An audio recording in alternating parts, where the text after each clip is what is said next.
I'm on a little investigation about a topic that I used to know something about when I worked for bigger companies. Um, Corporate culture, employee culture. What the heck is that? And what good is it? What does it do? Why is it important? As a one-person shop, my corporate culture is me, for better or for worse. I hope that's a good thing. Today I'm going to be interviewing Lauran Penn, who is a partner in Snyder Cohn, which is about a 70-plus person accounting firm in Bethesda, whom I've had the pleasure of doing business with in both directions as a client. They do my taxes, and I have worked with them on their marketing strategy and planning over the years. And I've gotten to know the firm, and they actually have a reputation as having a very successful, employee-oriented culture. So I'm going to be interested in talking to Lauran about that and finding out how that works. How does that scale beyond your one-person shop where I have control over everything I do and say. So in an organization with 70 plus people, how do you take corporate culture and keep it consistent as the company grows? So it'll be interesting to see what Lauran says. Here we go.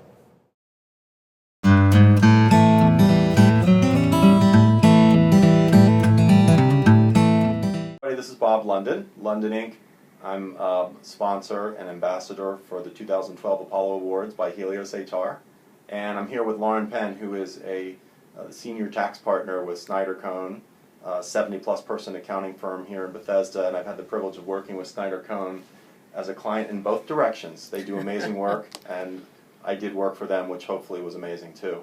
So we're here to talk, as part of the Apollo Awards, kind of focusing on employee culture, corporate culture. So we're just going to talk a little bit about how Snyder Cohn has gone about building a successful corporate culture. So I guess, Lauran, one of the things I always think about is I don't have to worry about corporate culture except for myself. I don't have to train people and scale up because I'm a one-person shop.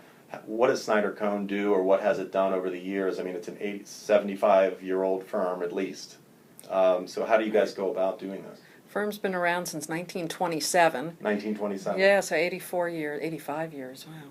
And I've been here 25 years. Well, why did I stay 25 years? Well, that has to do with, like you said, Bob, the culture. We have a lot of folks that have been with us a long time, and I think I was just telling you, we have a senior partner here who's been here 60 years. 60 years, you 60, said? 60.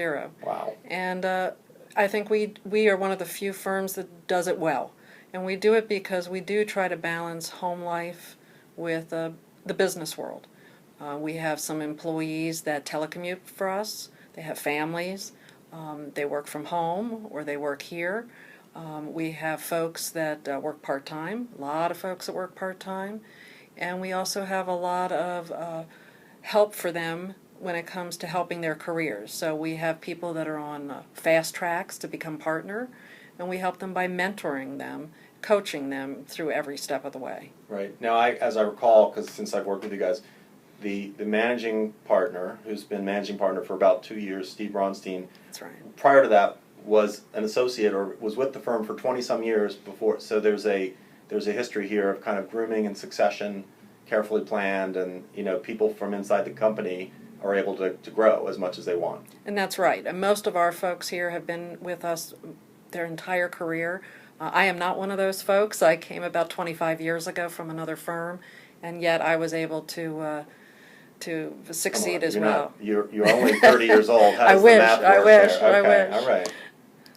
So what kind of things, are there any specific programs you guys have put in place over the years that seem to work well? Well, we have a mentoring program so that each employee has someone that they can talk to, whether it's about personal issues or business issues or how to advance their careers or what they'd like to do. I have 5 people that I mentor. Okay. And I've helped them. I have folks at every different level. Some have wanted to become my next partner and hopefully succeed me, and others would prefer to stay in a role where they're just preparing returns or preparing work papers and not become a partner, and that's fine too. We can accommodate either way. I have one associate who's been with us 17 years, and she telecommutes for us. She only comes in 1 day a week. So we have it every which way, and I think we do a really, really good job. We spend a lot of money on technology to make that happen. So, in other words, to enable the telecommuting or other technology, are you referring to other technology? For the telecommuting. Okay, great. So they have access to, in order to facilitate the telecommuting or enable it, you're putting things in place and investments in place to make that make that happen, as opposed to saying, well, we don't have those investments in place, so we're not going to allow telecommuting, as some firms might take. You have that the right perspective, I think. I hope so, and Yeah. and we think we do.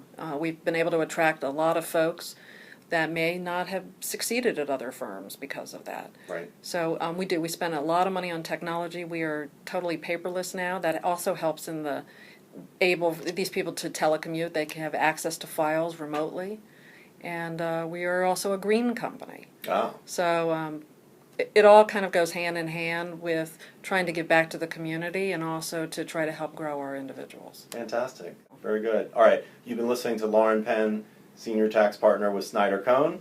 And we appreciate it, Lauran. Thanks for your thoughts. Thank and you. again, this is for the Apollo Awards 2012, put on by Helios HR. Thanks.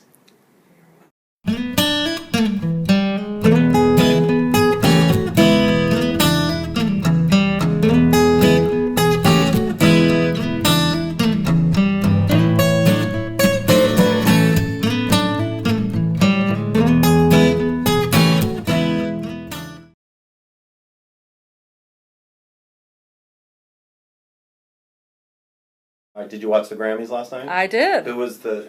Adele. Yeah. What about the clothes? Do you pay attention to the clothes? The outfits, the fashion? All right, so Adele was... Well, she was conservative and very nice looking. I saw a lot of crazy blue and pink hair and Right. some other nutty things that I'm... At any point, there were a few moments, I don't really watch the Grammys usually, but last night, there were a few moments that I thought could bring people to tears. Were there any sort of really emotional moments for you? I think when Jennifer Hudson Yeah. sung to commemorate folks that have passed away recently and also not so recently. Right. I think that song tells that story Right. as well. Very good.